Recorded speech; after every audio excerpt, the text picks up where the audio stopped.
Here's some easy editing tips for YouTube videos in Premiere Pro.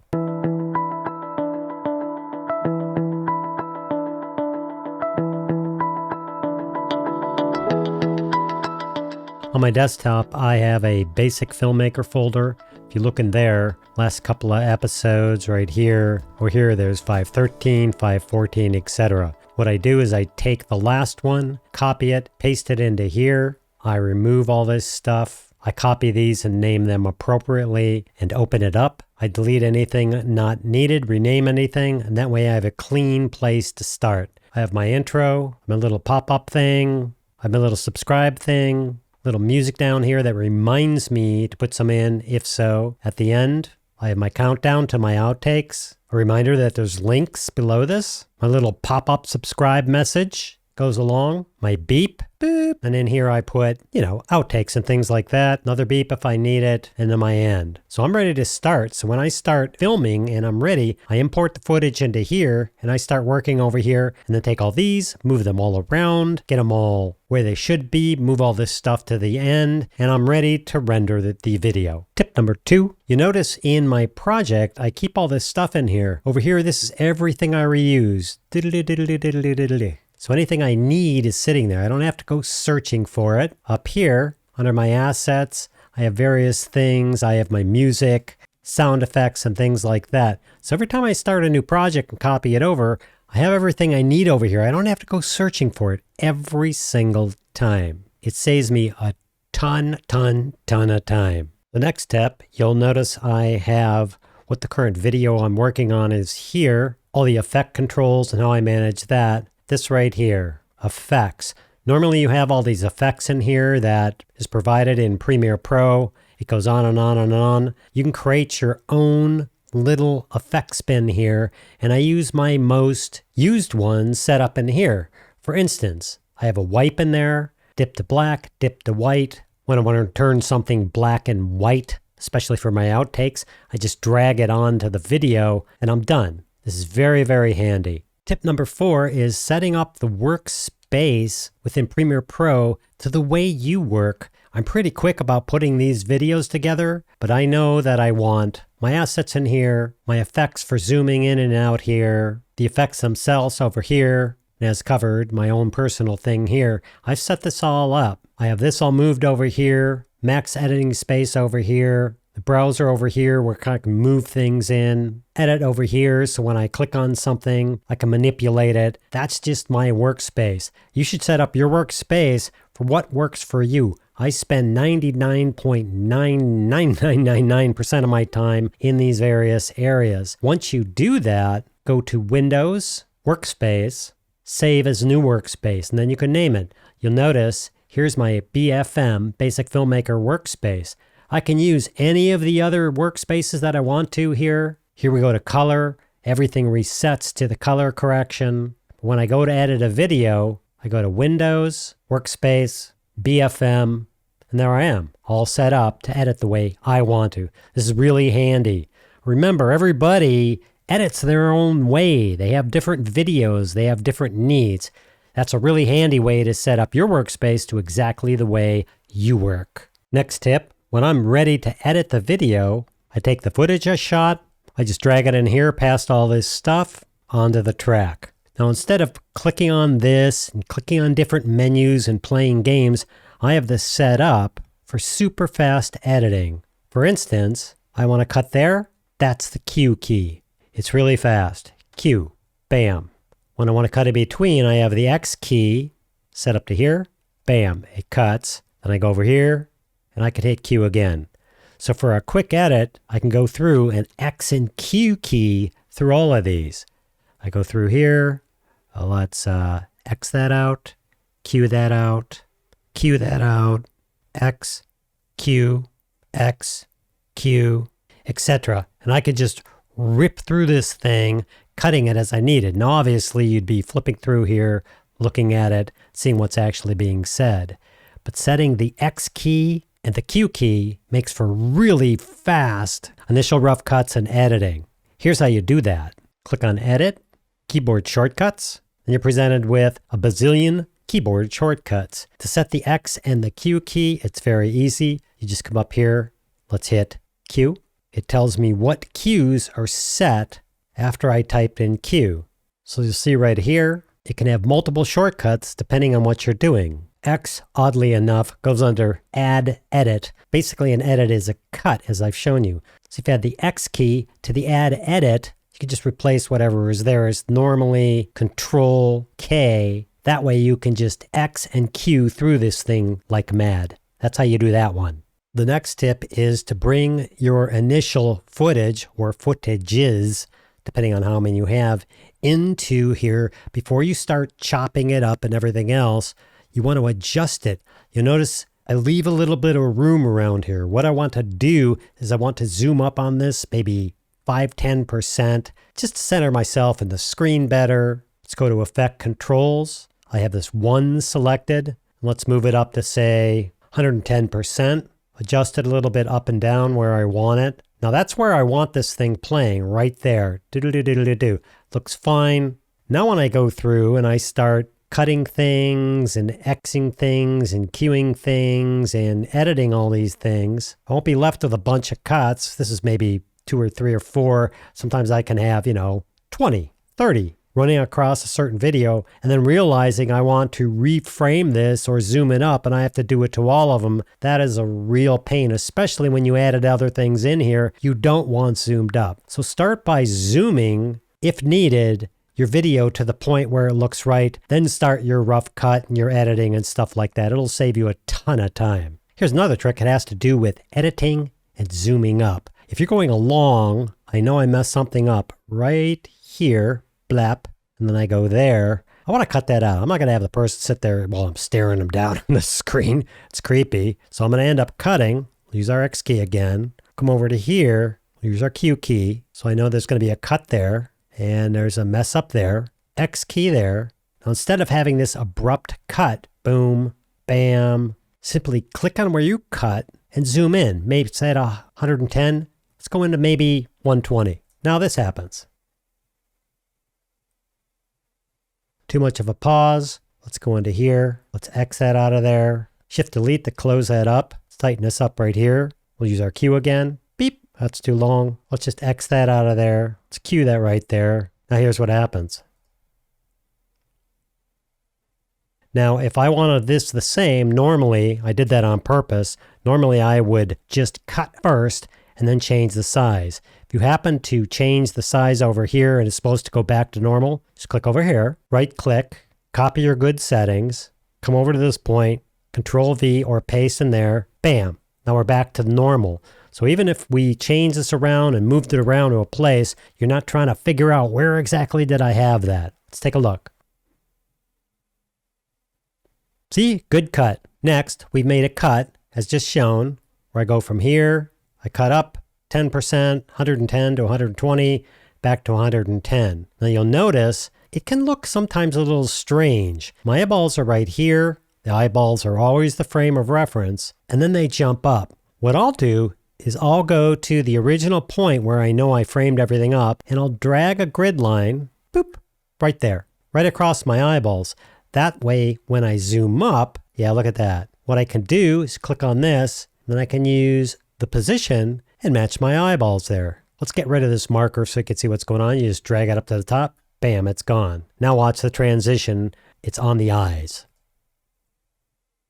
Now you can play with this. If it looks too weird, what you do is you add in, let's go to here. You can add in a vertical for your eyeball. There's the top. Horizontal marker for one of your eyeballs. That way when you go to the next one, bip, right there, you know it's a little bit off. I mean, we're getting really choosy here, but why not? Let's move it over, line up the eyeballs. Now watch what happens. So now they all match up. And it looks a lot better. Let's get these markers off here. See how this thing looks. That gives a nice framing point. That way when you start chopping up your video and chopping all this stuff off, it doesn't go weird. And you're not afraid to chop out the lull points or the mistakes or something like that. You just use the zoom up and the zoom down in between those. And that'll really help your video look better and a lot cleaner.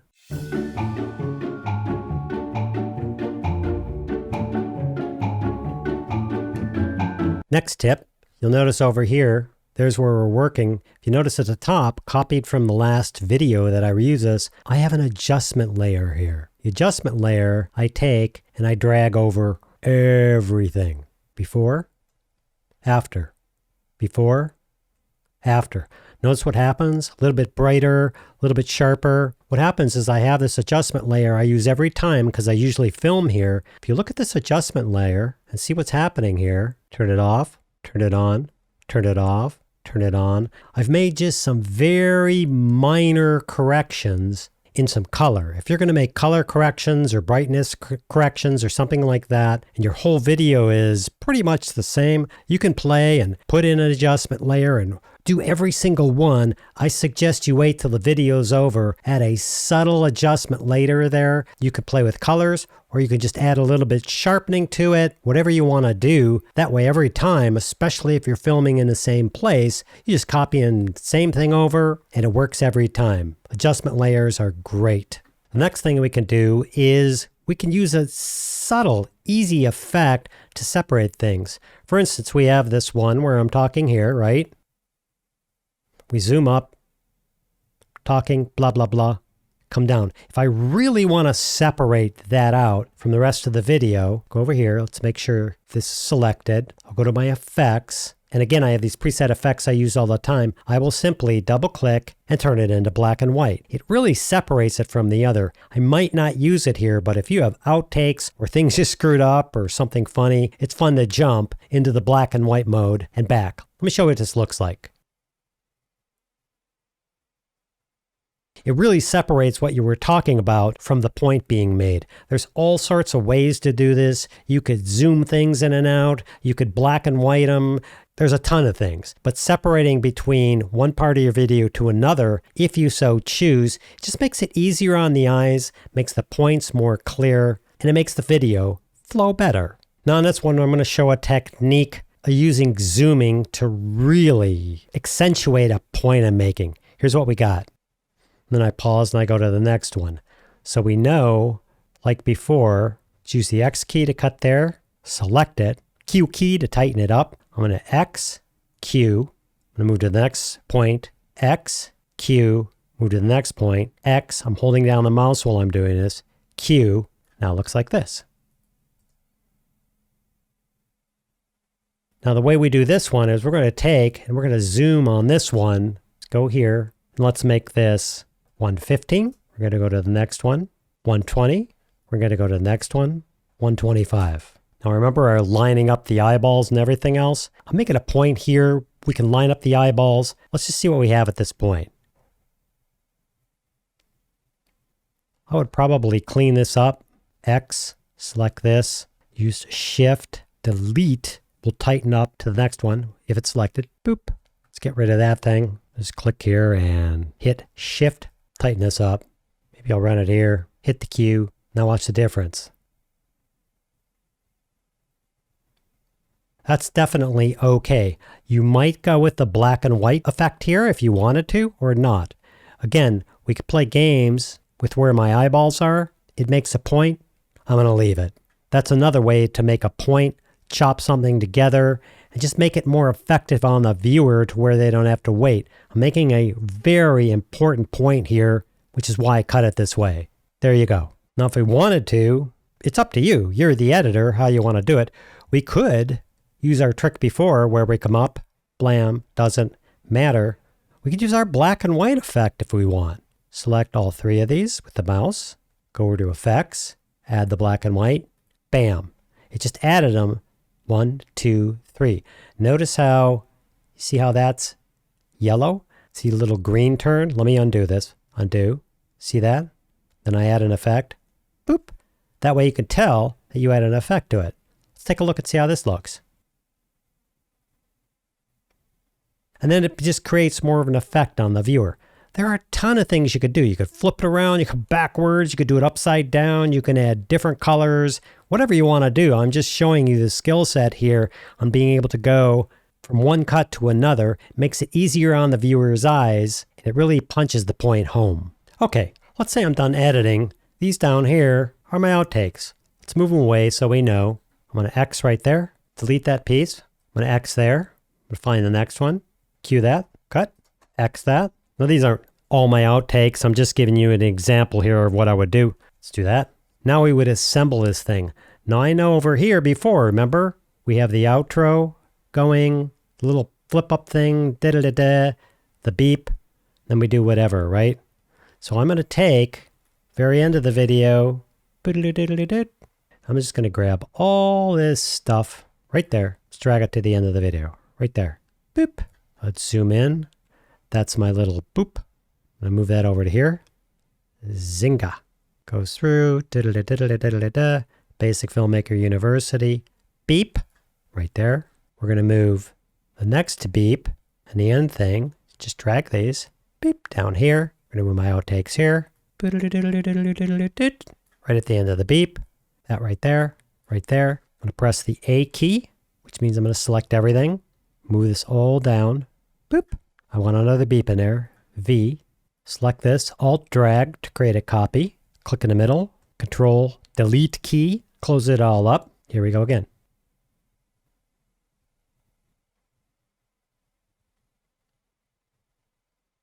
Now notice there's a reason why I have these on the line above and this below on that line is so I can just drag everything down. If I hit the A key, that means select everything from here, up and down, all of them. Boop. Go to the V key to drag. Drag this way out there. I'll lock it for now. That way I can do the A key. Select everything there. It won't select that because that's locked. Hit the V key. Move everything down to the beginning. Blip. I know my ending's at the very end at this beep. Bip. There it is. Right there is the end. I'm going to set the out point there. O. I'm going to go home. Bink. I. Set the end point there. Bip. That's what I'm going to render right there. When I'm ready, my video's good to go and everything else, I would go through and watch this. I'd move these little things. I'd move, possibly put music in here or not, or add little things. I'd move where that comes in, where that goes out, where that thing comes in. And then in the middle, I might add titles, or I might add breaks, or I might add things that come up and down. Gets to the end, all the right things pop up, blah, blah, blah, blah, it beeps and everything else. At this point, I have a video that I can render. I'd hit my Windows computer, Control M, it comes up, and then you do all your settings and everything else, and you render the thing away. I hope those tips and tricks help you create better videos. I appreciate the likes. I appreciate the subscribes. Thanks very much for being a subscriber and a viewer. I hope that helps. Thanks for watching. We'll see you next time. So now, oh crap, I think I just deleted everything. Oh, no I didn't. Oh, here's a tip. If you find yourself like this going, I just deleted all my stuff. Hit the backslash key, bam, everything's back. Phew.